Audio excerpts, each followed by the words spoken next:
ओम शांति। 27/11/2022 की महावाक्य। अव्यक्त बाप दादा, सफलता प्राप्त करने का साधन सब कुछ सफल करो। आज नवजीवन देने वाले रचता बाप अपनी नवजीवन बनाने वाले बच्चों को देख रहे हैं। यह नवजीवन अर्थात श्रेष्ठ ब्राह्मण जीवन है ही नवयुग की रचना करने के लिए। तो हर ब्राह्मण आत्मा की नई जीवन नवयुग लाने के लिए ही है, जिसमें सब नया ही नया है। प्रकृति भी सतो प्रधान अर्थात नई है। दुनिया के हिसाब से नया वर्ष मनाते हैं, नए वर्ष की बधाइयाँ देते हैं व एक दो को नए वर्ष की निशानी गिफ्ट भी देते हैं। लेकिन बाप और आप नवयुग की मुबारक देते हो, सर्व आत्माओं को खुशखबरी सुनाते हो कि अब नवयुग अर्थात गोल्डन दुनिया सतयुग व स्वर्ग आया कि आया। यही सेवा करते होना, यही खुशखबरी सुनाते होना। नए युग की गोल्डन गिफ्ट भी देते हो। क्या गिफ्ट देते हो? जन्म जन्म के अनेक जन्मों के लिए विश्व का राज्य भाग्य। इस गोल्डन गिफ्ट में सर्व अनेक गिफ्ट्स आ ही जाती है। अगर आज की दुनिया में कोई कितनी भी बड़ी ते बड़ी व बढ़िया ते बढ़िया गिफ्ट दे तो भी क्या देंगे? अगर कोई किसी को आजकल का ताज़ा व तख्त भी दे दे, वह भी आपकी सतो प्रधान गोल्डन गिफ्ट के आगे क्या है? बड़ी बात है क्या? नवजीवन रचता बाप ने आप सभी बच्चों को यह अमूल्य अविनाशी गिफ्ट दे दी है। अधिकारी बन गए होना। ब्राह्मण आत्माएं सदा अखुट निश्चय की फलक से क्या कहते हैं कि यह विश्व का राज्य भाग्य तो हमारा जन्मसिद्ध अधिकार है। इतनी फलक है ना, या कभी कम हो जाती, कभी ज़्यादा हो जाती। निश्चय है और निश्चित है। इस अधिकार की भावी को कोई टाल नहीं सकता। निश्चय बुद्धि आत्माओं के लिए यह निश्चित भावी है। निश्चित है ना, या कुछ चिंता है? पता नहीं मिलेगा या नहीं। कभी संकल्प आता है। अगर ब्राह्मण है तो निश्चित है, और ब्राह्मण सो फरिश्ता, फरिश्ता सो देवता। पक्का निश्चय है ना कि थोड़ी हलचल होती है? अचल अटल हैं। तो ऐसी गोल्डन गिफ्ट बाप ने आपको दी और आप क्या करेंगे? औरों को देंगे। अल्पकाल की गिफ्ट है तो अल्पकाल समाप्त होने पर गिफ्ट भी समाप्त हो जाती है, लेकिन यह अविनाशी गिफ्ट हर जन्म आपके साथ रहेगी। वास्तविक मनाना तो नवयुग का ही मनाना है, लेकिन इस संगम युग में हर दिन ही मनाने का है। हर दिन मौज में रहने का है। हर दिन खुशी के झूले में झूलने का है व खुशी में नाचने का है। अविनाशी गीत गाने का है। इसीलिए ब्राह्मण जीवन का हर दिन मनाते रहते हो। हर दिन ब्राह्मणों के लिए उत्साह उमंग बढ़ाने वाला उत्सव है। इसलिए यादगार रूप में भी भारत में अनेक उत्सव मनाते रहते हैं। यह प्रसिद्ध है कि भारत में साल के सभी दिन मनाने के हैं, और कहाँ भी इतने उत्सव नहीं होते जितने भारत में होते हैं। तो यह आप ब्राह्मणों के हर दिन मनाने का यादगार बना हुआ है। इसीलिए नए वर्ष का दिन भी मना रहे हो। नया वर्ष मनाने के लिए आए हो तो सिर्फ एक दिन मनाएंगे? पहली तारीख खत्म होगी तो मनाना भी खत्म हो जाएगा। आप श्रेष्ठ आत्माओं का नया जन्म अर्थात इस ब्राह्मण जन्म की श्रेष्ठ राशि है हर दिन मनाना। हर दिन उत्सव। आपकी जन्म पत्री में लिखा हुआ है कि हर दिन सदा श्रेष्ठ से श्रेष्ठ होना। आप ब्राह्मणों की श्रेष्ठ राशि है ही सदा उड़ती कला की। ऐसे नहीं कि 2 दिन बहुत अच्छे और फिर 2 दिन के बाद थोड़ा फर्क होगा। मंगल अच्छा रहेगा, गुरुवार उससे अच्छा रहेगा, शुक्रवार फिर विघ्न आएगा। ऐसी राशि आपकी है क्या? जो हो रहा है वह भी अच्छा, और जो होने वाला है वह और अच्छा। इसको कहते हैं ब्राह्मणों के उड़ती कला की राशि। ब्राह्मण जीवन की राशि बदल गई क्योंकि नया जन्म हुआ ना। तो इस वर्ष हर रोज़ अपनी श्रेष्ठ राशि देख प्रैक्टिकल में लाना।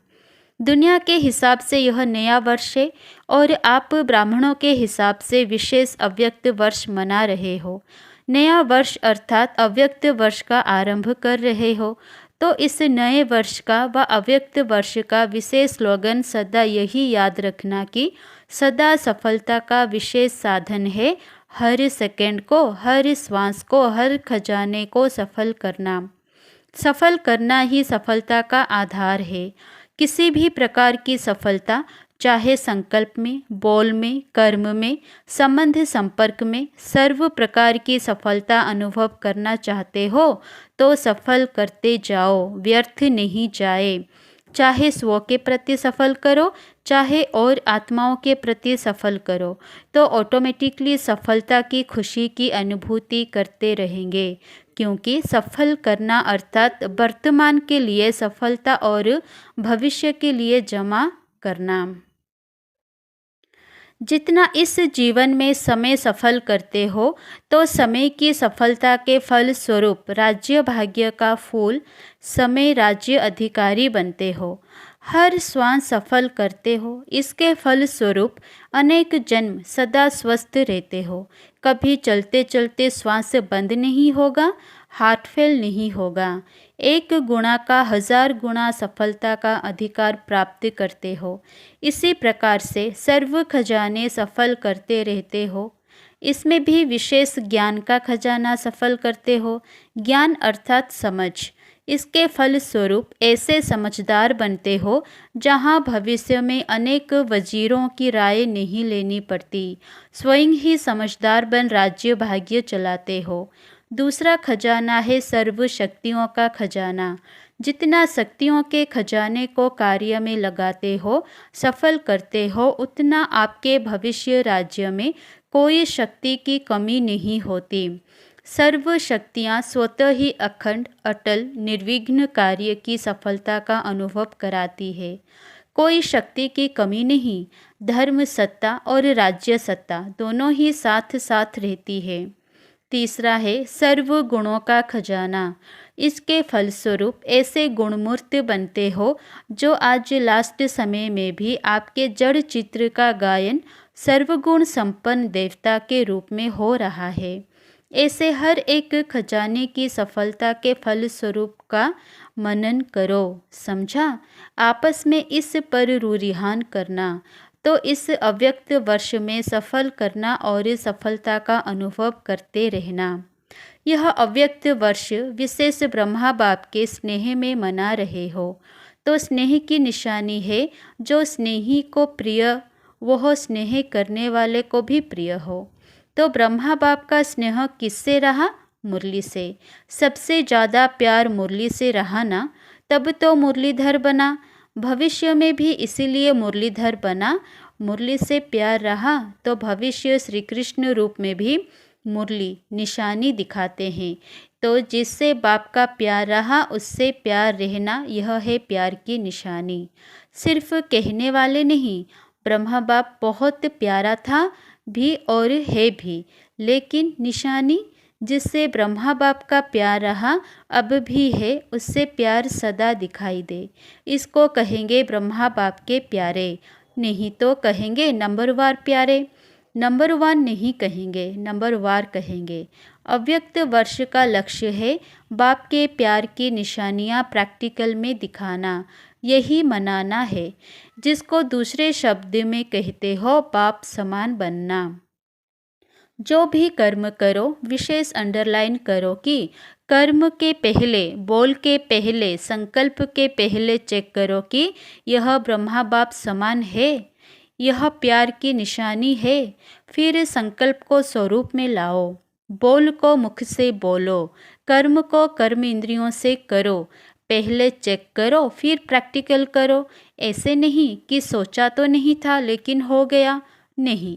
ब्रह्मा बाप की विशेषता विशेष यही है, जो सोचा वह किया, जो कहा वह किया। चाहे नया ज्ञान होने के कारण ऑपोजिशन कितनी भी रही, लेकिन अपने स्वमान की स्मृति से, बाप के साथ की समर्थी से और दृढ़ता निश्चय के शस्त्रों से, शक्ति से अपनी पोजीशन की सीट पर सदा अचल अटल रहे। तो जहाँ पोजीशन है वहाँ ऑपोजिशन क्या करेगी? ऑपोजिशन पोजीशन को दृढ़ बनाती है। हिलाती नहीं और दृढ़ बनाती है, जिसका प्रैक्टिकल विजयी बनने का सबूत स्वयं आप हो और साथ साथ चारों ओर की सेवा का सबूत है। जो पहले कहते थे कि यह धमाल करने वाले हैं, वे अब कहते हैं कमाल करके दिखाई है। तो यह कैसे हुआ? ऑपोजिशन को श्रेष्ठ पोजीशन से समाप्त कर दिया। तो अब इस वर्ष में क्या करेंगे? जैसे ब्रह्मा बाप ने निश्चय के आधार पर, रूहानी नशे के आधार पर निश्चित भावी के ज्ञाता बन सेकंड में सब सफल कर दिया, अपने लिए नहीं रखा, सफल किया, जिसका प्रत्यक्ष सबूत देखा कि अंतिम दिन तक तन से पत्र व्यवहार द्वारा सेवा की, मुख से महावाक्य उच्चारण किए, अंतिम दिवस भी समय संकल्प शरीर को सफल किया, तो स्नेह की निशानी है सफल करना। सफल करने का अर्थ ही है श्रेष्ठ तरफ लगाना। तो जब सफलता का लक्ष्य रखेंगे तो व्यर्थ स्वतः ही खत्म हो जाएगा। जैसे रोशनी से अंधकार स्वतः ही खत्म हो जाता है। अगर यही सोचते रहो कि अंधकार को निकालो तो टाइम भी वेस्ट, मेहनत भी वेस्ट। ऐसी मेहनत नहीं करो। आज क्रोध आ गया, आज लोभ आ गया, आज व्यर्थ सुन लिया, बोल दिया, आज व्यर्थ हो गया, इसको सोचते सोचते मेहनत करते दिल शिकस्त हो जाएंगे। लेकिन सफल करना है, इस लक्ष्य से व्यर्थ स्वतः ही खत्म हो जाएगा। यह सफल का लक्ष्य रखना मानो रोशनी करना है, तो अंधकार स्वतः ही खत्म हो जाएगा। समझा? अव्यक्त वर्ष में क्या करना है? बाप दादा भी देखेंगे कि नंबर 1 प्यारे बनते हैं या नंबर वार प्यारे बनते हैं। सभी नंबर 1 बनेंगे। डबल विदेशी क्या बनेंगे? नंबर 1 बनेंगे। नंबर 1 कहना बहुत सहज है, लेकिन लक्ष्य दृढ़ है तो लक्षण अवश्य आते हैं।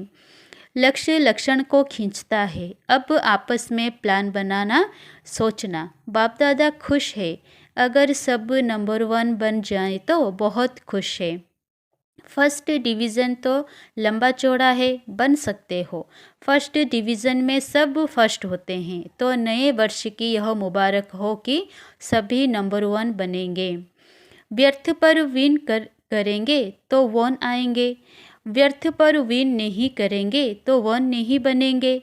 अभी भी व्यर्थ का खाता है, किसी का संकल्प में, किसी का बोल में, किसी का संबंध संपर्क में। अभी पूरा खाता खत्म नहीं हुआ है, इसीलिए कभी कभी निकल आता है, लेकिन लक्ष्य अपनी मंजिल को अवश्य प्राप्त कराता है। व्यर्थ को स्टॉप कहा और स्टॉप हो जाए।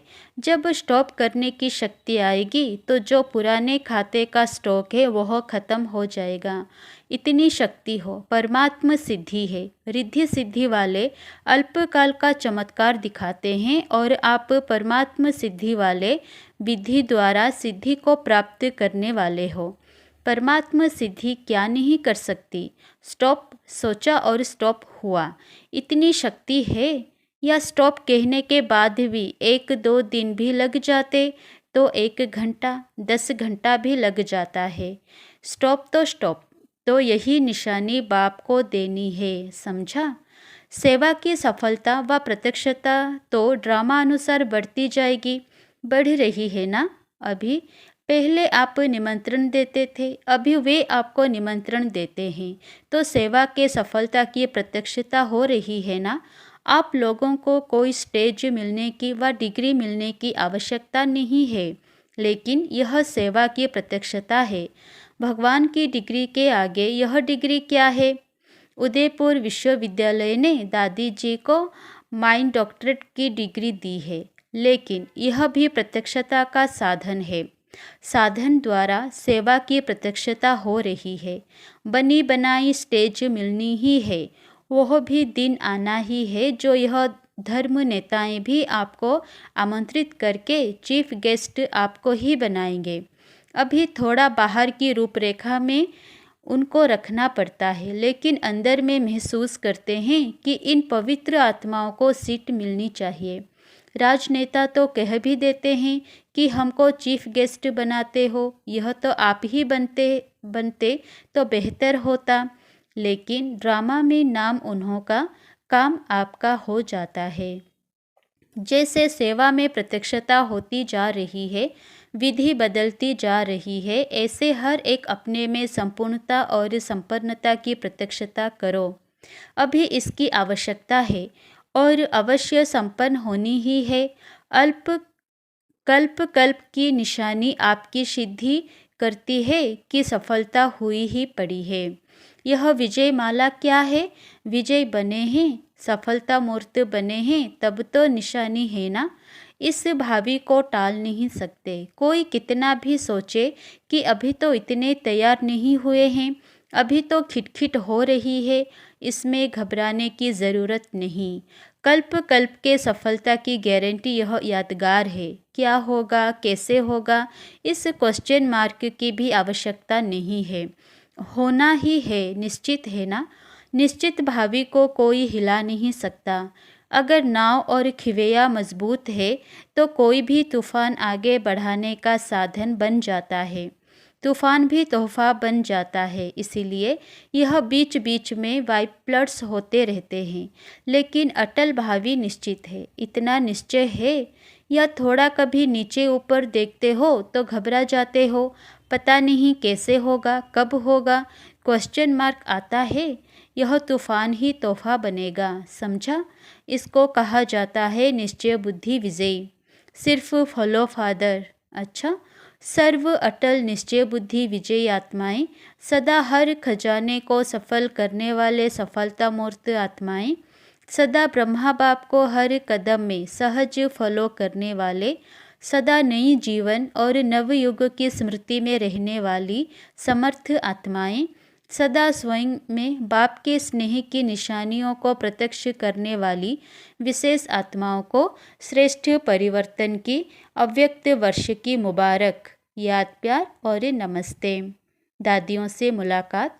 ड्रामा का दृश्य देख हर्षित हो रही हो ना। वाह ड्रामा वाह, वाह बाबा वाह। यही गीत अनादि अविनाशी चलते रहते हैं। बच्चे बाप को प्रत्यक्ष करते हैं और बाप शक्ति सेना को प्रत्यक्ष करते हैं। अच्छी सेवा रही, नई रूपरेखा तो होनी ही है। ऐसे ही सबके मुख से बाबा बाबा शब्द निकलता रहे, क्योंकि विश्व पिता है तो ब्राह्मण आत्माओं के दिल से मुख से तो बाबा निकलता ही है, लेकिन सर्व आत्माओं के दिल से व मुख से बाबा निकले तब तो समाप्ति होना। चाहे ओह प्रभु के रूप में निकले, चाहे वह बाबा के रूप में निकले, लेकिन बाबा शब्द का परिचय मिलना तो है ही। तो अभी यही सेवा का साधन अनुभव किया कि एक माइक कितनी सेवा कर सकता है। संदेश देने का कार्य तो हो ही जाता है ना। तो अभी माइक तैयार करने हैं। यह राजस्थान का राज्यपाल डॉक्टर एम चन्ना रेड्डी सैंपल है। फिर भी माइक तैयार करने में भारत ने नंबर तो ले ली। ऐसे तैयार करना है अभी। राजस्थान का माइक आबू ने तैयार किया है, राजस्थान ने नहीं। तीर तो आबू से लगाना। अच्छा, वरदान।